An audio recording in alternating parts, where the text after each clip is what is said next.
What the heck are they putting in the air? Have you been wondering about it? You guys are certainly seeing all the smoke everywhere, not just in the United States, but globally from the fires. And then we got the once mysterious and controversial, but not so much anymore, all the chem lines in the sky. You guys see these stripes in the skies? People have sent me tons of pictures. This is no surprise. And then, not too much of this arising everywhere, but readings.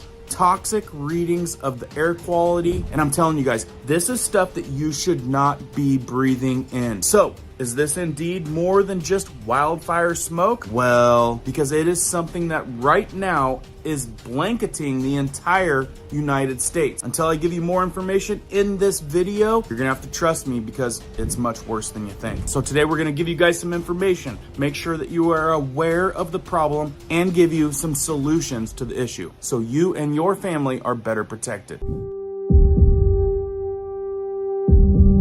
Welcome back. If you're brand new here, welcome to our awesome community where we do prepping tips, emergency preparedness how-tos, and we go over news and awareness, stuff that you probably want to know about. If you happen to find value in that, be sure to hit the notification bell so you guys can stay up to date. Let's jump into this one. It is no mystery that things aren't seeming normal these days. Entire towns burning to the ground. More and more wildfires starting every single day with a ton of things burning and sending crazy toxins into the air. This is all stuff that you should be aware of, stuff that you should be warned about. In fact, now is probably the best time that anybody should be wearing a mask, and about the only time in recent years that makes any sense to me. So let's dive in a little bit deeper on what you're breathing in, because this might blow your mind. Most definitely a concern you should be aware of. And remember, further down in this video, stick around because I'm going to give you guys some solutions to this problem, stuff that could help you and your family in this hazardous time. And I have to say this because some channels out there aren't as popular as others, according to the guys upstairs. And when you think you might be subscribed, magically you're not. So double check that, hit the like button so this spreads out to many people. Share this video out to your people and your communities, because one of the few things we can do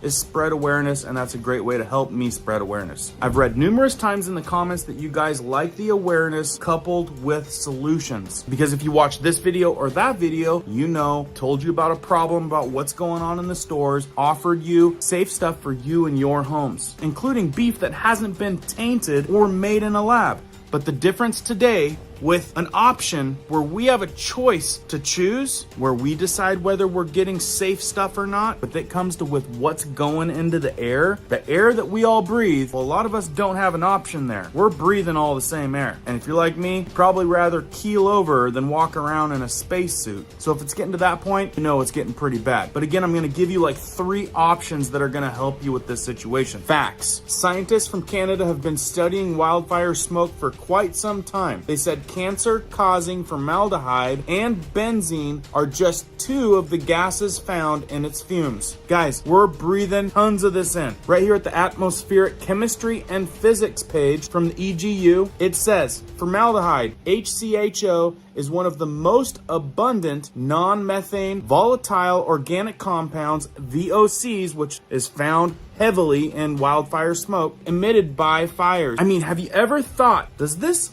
wildfire smoke you're thinking of trees burning up kind of smell like plastic? They even told you in the New York Times, why does wildfire smoke sometimes smell like burning plastic? Let's read this, but it gets much worse. When trees, branches, and leaves are burned in wildfires, they emit gases, all kinds of gases. Some of the molecules and gases might be causing the smell, an expert said. You think? Some compounds are stable enough to travel thousands of miles. And in this article, it says that the compounds change over time. And I'm going to tell you a little bit more about that. But both benzene and formaldehyde are group 1 carcinogens. This is brought to you by the experts that are writing all the code right now, and has found sufficient evidence that these compounds cause cancer. And it goes on, all kinds of other bad stuff. But if you put together the puzzle, what are a lot of people getting these days? Cancer. And wouldn't you say the more cancer that's out there, the less people we have, and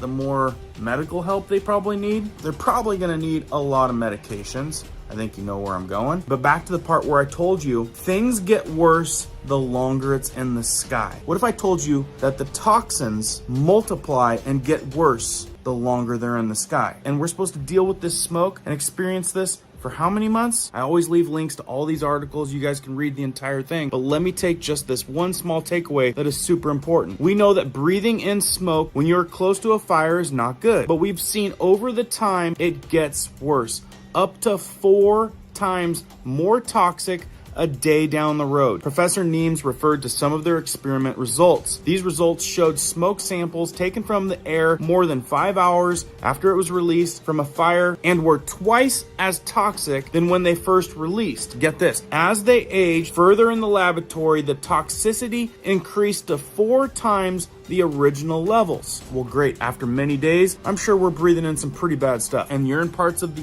US, don't really have too much smoke, don't think it's a big deal? Wrong. This means that even if you're far away from a fire, if the smoke is being blown towards you, it can have a significant impact on your health. He said, people might not even be aware that they're breathing in the fumes from a faraway forest fire, but it will be affecting their health. And there's parts in this article where they talk about the effects of this taking out a lot more people than the fire actually took out in the long run. Remember how I was telling you in previous videos? They're just kind of picking people off slowly. It's the slow game. You can't go take out everyone too fast. It's gotta be a slow process. And that might be what's going on here. So we know just from the wildfires from the forest are already worse than we thought. Extreme carcinogens that we don't want to be breathing. Then couple it with like the fire that just happened up in Canada where it jumped into a waste management facility and burned up all the waste. Well, what is it burning now? Plastics, all kinds of garbage. You got towns like Lahaina and Maui burning up. You think all of those buildings and infrastructure is made from stuff that if it emits fumes and toxins, those are good toxins to be breathing in? And then you got all the crazy factories exploding that deal with plastics and pharmaceuticals and toxins. If this stuff is all going into the air and we're breathing it all in to the point where, I've been getting headaches from breathing in so much of this smoke. And then we find out in studies that this stuff intensifies over time. What we're dealing with is bigger than what you think. Like in this video right here, there should be more people